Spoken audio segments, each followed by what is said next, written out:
Hi guys. Hey everybody, how you doing? Carolyn, just wanted to do a quick little video. It's March, it's the last day of March, it's Brain Injury Right. Awareness Month.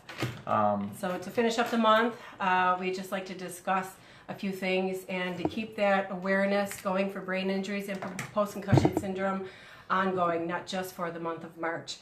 Brain injuries can happen so many ways, not just car accidents or sports.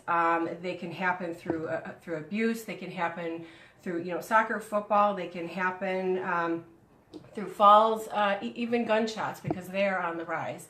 And when that happens, that is severely devastating. That just happened within my own family.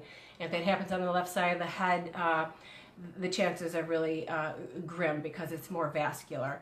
But so you can plan for things. You can plan for ways to protect yourself in various ways, like in cars, wear your seatbelts, wear your helmets when playing sports, but you can't plan life. And though a helmet can protect your head, protect your skull from cracking open, it does not mean you won't have a brain injury, because you could still get whiplash from the motion of your head going back and forth. And you have bony protrudence within the side of your head that the brain bounces back and forth on. So even though the helmet may protect your head to some degree, you still can very well end up with a brain injury. And it's best to just pay attention. If you are playing sports, if you're a coach, don't throw those kids back in the game. Let them recover. You have to be your own health advocate. Get to the doctor, get checked out, because with a brain injury, there is a whole metabolic process that has started. You have a massive inflammation going on inside your head. Now, even if your pupils react to light, that doesn't mean you're clear. From that happened with me, and my brain injury happened with a dog running into the left side of my head, and several lobes were damaged. And that was in 2014, and I still have some struggles that I'm dealing with. Her today. eyes did react to the light properly, so we didn't think that there was a concussion at that time. Right. So you always just have to be on the ball and pay attention. If you're not feeling right yourself, get checked out. If this happens to a loved one or a friend, get them checked out, because the damage has already started with the inflammation. You can have damage with the axons and the neurons shearing, stretching, and tearing, and then you have a whole disconnect throughout your whole body, throughout your whole central nervous system. So your body is no longer communicating correctly with the brain with the correct nutrients it needs, and it offsets everything. Your hormones all your vitals could change dangerously. That includes your blood pressure, your heart rate, and everything. You can go into adrenal fatigue, and then you could start with other disease processes such as autoimmune disease and fibromyalgia. And that's what I'm dealing with right now with the fibromyalgia, just how everything had cascaded. Everything you want to take in consideration: prior head injuries, if you're female over 40, all these little things, your diet before and your diet then. After a brain injury, you have to make sure you eat right. Drink tons of water. They say, you're supposed to drink water all the time as it is, but you have to increase that amount. Just drink as much as you can. And and also make sure you get your antioxidants in, your omegas, and your anti-inflammatories, because you have this inflammatory process already going on within the body. You have to be careful of your movements, exercise. Don't do anything that's going to increase your head pressure too much. That will put you back at square one. That also happened with me. I was healed, cleared from the doctor, got on the treadmill, did my walk-in. They thought I was good to go, and my head pressure increased tremendously from just a certain amount of weight training my husband and I did, and it brought me back to square one. And so it's like a second impact syndrome.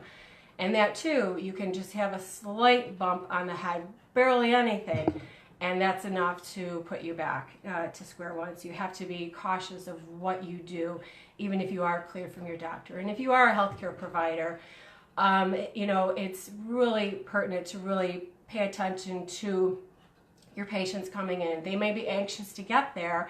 It doesn't necessarily mean they have anxiety. They could be anxious just from the car ride because their proprioception may be off. They may be dizzy. It might be too much stimuli from other cars, talking, the radio, lights, everything, the sunlight, anything can have an effect, rain, snow, just everything. And it could work a person up by the time they get into a physician's office where they may seem to have anxiety. And I know the first thing to do is treat the symptoms, but then you're missing the underlying cause, and it could just be a brain injury going on.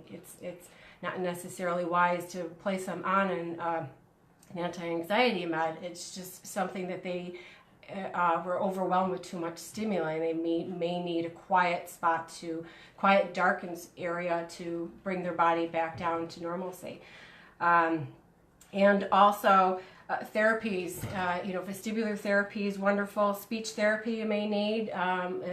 Like myself with the several lobes that were hit, I needed speech therapy, vestibular therapy. Chiropractic therapy is a must because they deal with the whole central nervous system and how everything is aligned. You can have nerves that are pinched, and you can have numbness, and just a whole cascade of symptoms going on. And also very important neurofeedback. And I know they can be costly, but I'm a very big promoter on this. There's a tool that you can have in your own home. That's called the Sand Dune Stepper, and that offers neurofeedback in your own home, and that helps your brain through the proprioceptors on your feet. The exteroceptors relate to your brain and back down in a neurofeedback loop to help retrain your brain, to help your body learn again where you are in time and space. Because when you have this happening, you lose all connections. You're not even really sure where you're at. That has happened with myself, and it's very hard in the car because things will seem closer. You might not know how to take your next step, your footing, everything is off. Your reach might be too high or low when reaching for something. A whole cascading effect of symptoms happen. So that is very important to help retrain your brain with that. And even when you're walking, as far as wondering where to place your next step, be cautious of any busyness on the floor pattern. You can have tiles that are too busy or slippery, wet. If you're outside, anything leaf covered or wet. I still struggle. I know I automatically am cautious where I put my step because I'm trying to make those connections still. Is the ground really, there solid to put on? And same thing with snow, because you have the brightness of the white reflecting off the sun and the depth perception. So there's just all these little things that can really offset somebody. And even something simple as doing dishes in your home, if you're near a window, light can come in and bounce off another house, and that can offset your symptoms, and you could become symptomatic. Or if the phone rings, the dogs bark, people talking, every little bit of stimuli compounds the effect. So when you see people that may not be acting normal, maybe their gait may be off, they may be imbalanced, they might start to stutter or slur. It's a first inclination. Many people, you tend to many people like to, judge and think, oh, they're under the influence, or they're already, drinking during the day, but they could have something serious going on. They can have a brain injury. They could be dealing with post-concussion syndrome. They could be lengthy. It could be ongoing for years. It could be lifelong, depending on the hit, the force of impact, and how it really truly affected them. So it's best to really have a new eye when you see people going through something, and try to be empathetic and compassionate, and see, they might have something going on. And even as far as behaviors, it's a good thing to watch out for your loved ones. Just watch them cognitively. If they start to act different, they can, even their emotions, they can have angry outbursts. They can all of a sudden start to cry over nothing. Their brain is just getting so bombarded that they cannot handle the stimuli. So it's these little things to take notice of, not just if their pupils react or not, but just everything, their gait, their speech, their behaviors, anything. If anything seems off, get them the help that they need. And, and like I said, with the diet, to make sure, because of the whole cascading effect of the inflammatory process going on, and just, really be compassionate and supportive, because it's hard, it's tough. You feel like you're alone. It's a hidden injury because, you're not wearing a cast where everybody can see. They do have cards available that you could You could search online and order and carry with you to say that you've suffered a brain injury and you have post-concussion syndrome. So if you're in a situation and you feel like you can't speak to explain yourself or your behavior, you can just show them the card. Like if you get pulled over by a police officer, yes, and they start talking to you, and it's the stimuli is overwhelming, and you might react with crying or stuttering or slur, and they might think, oh, here we are, DWI or something, like, no, brain injury or something, But, a lot of times many people still can't. I still struggle with driving. I tried again. Not very far, a couple miles, and it got to me because you're concentrating on driving and you're taking in your whole environment. The lights, the sounds, smells too. And some people lose all their senses, and other people, they're heightened. With me, everything's heightened. So that acts as an added stimulus, and it still got me. So I'll have to practice in little spurts. But yeah, it's a hidden injury. It's a lonely injury. So it's just to have that awareness and be compassionate. And just to keep it ongoing, not just for the month of March, but daily. There are, brain injuries happen constantly. I mean, you could only protect yourself so far. And, even going back to the gunshot thing, this is something new that you might want to think about on ways to protect yourself. When you try not to put yourself in situations where your life might be threatened. If you buy something online, say, through an app or a social media, try to meet in a public place, preferably at a police station, because if they don't have anything to hide, they won't have a problem meeting you there. Because unfortunately, the world we live in today, and it's devastating, for the families. But right, it is pertinent and relevant because we had this happen to a family member, and it's just awful, and there's just. But there's just so many ways that brain injuries can happen. I mean, you can plan it, you can plan your life as much as you can, but you have to be open for the unexpected. And just like with the dogs, I mean, when I bent down, I know I didn't see a dog running at me, but I just, it just happened. I bent down and here they were, and one chasing the other, and that's all it took. And as far as whiplash, I had whiplash because my whole neck and my whole body was flipped all the way around, and the dog's was the other way too, and it was, had a pretty hard. There's only so many ways you can protect yourself. But even if wearing a helmet, say, and you still fall, you protect your head from cracking the bones, but it does not clear you from brain injury. Please just still check all, the night for this few days afterwards. Try to take notice, and when you're going through it, and even if you're a caregiver, I'm gonna come out with another book on caregivers soon after my next project. But just never give up. Just always have that hope, and it could be in the little things that get you through the day. If sights bother you, try to keep the lights dim, or wear sunglasses. Put up window films to block the light coming in. Little things like that. Sounds bother you. Try high fidelity earplugs. That dampens the bothersome decibels that could send somebody off really quick, because all it takes is a real quick, like, violin noise, guitar twang, or high-pitched sound, and all of a sudden it's like instant you're symptomatic. And people don't realize when they see you like that, they just think you flipped and had an episode or something. They don't realize it's a brain injury. So, but, just to never give up hope. If you'd like to learn more, go to crayjohnsonauthor.com. I have 3 books written on brain injuries, and again, I'll be coming out with another one. And I have a Facebook support group page, Traumatic Brain Injury, TBI, Post-Concussion Syndrome, PCS support group.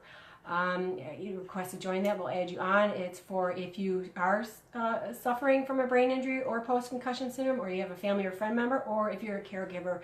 And, we just like to learn a little bit more what people deal with. And it's hard because it hits everything. It hits your finances for sure, because it changes your whole work dynamic. It might stop you in your career and your job, and it hits relationships because it is a huge strain on marriages, on families, because you can no longer do what you used to do. at least for a time period. And you might not be that person to somebody else that they thought you were to them, because you no longer can. You know, you're out for the count, even though you look fine, because it's all internal. So it's a lot of awareness, it's a lot of understanding, compassion, and empathy for all involved. And you know, it's so common, you know, and even in schools, you know, it cognitively, of course, it hits where, you know, kids, they might not be able to focus on their work because they're still recovering. There's so much noise and distractions around. They might need a smaller class size. They might need more one-on-one attention just to be able to learn. Even trying to read or go over their studies, I know for me, I couldn't make out the English language afterwards. The letters did not look like letters. I could not recognize it. It was like I was reading something foreign. And to look at the time, my son's schoolwork was like second grade. I just, you know, I was like, you know, I had no clue. So, you know, somebody can think it's like a learning disability, or they're not interested, or it could just be the effects of a brain injury. And also, you know, it's similar to post-traumatic stress disorder as well, like the jumpiness, and that, you know, is affected me as well with proprioception in the car, very jumpy all of a sudden. You know, anybody coming from behind, you startled and jump. And you know, it's just like what, say, you know, soldiers, you know, go through, and there's a part in your brain that will remember these traumatic events. So it's in a protective mode, will have you jump and jar because, you know, it remembers even if you don't fully remember what happened. So, but with that, I would just like to, you know, I don't want to add anything else, but just extend the awareness every day. Yeah, just, you know, the really important part is a loved one, spouse, or caregiver of to be understanding, because it traumatic is brain injury. And then survivor. and then too as well, if you're a caregiver, you're going to need that time as well for you, because if you are the sole caregiver taking care of somebody, and it's just hard because they don't seem to be the same person they were, their behavior is different, just, you know, everything, they're not doing what they did, so you have more of a load on yourself of responsibilities. It can be overwhelming. You may need that time and that break, that little bit of time to recharge. And you know, if you have faith in a higher power, you're going to need it through this to get you through, to give you the strength Absolutely. to get through. Patience, love, understanding, sense of humor, and faith. So that's what'll get you through it. Yes. So, well, thank you for your time, and Soli Deo Gloria. Enjoy the rest of your day. God bless.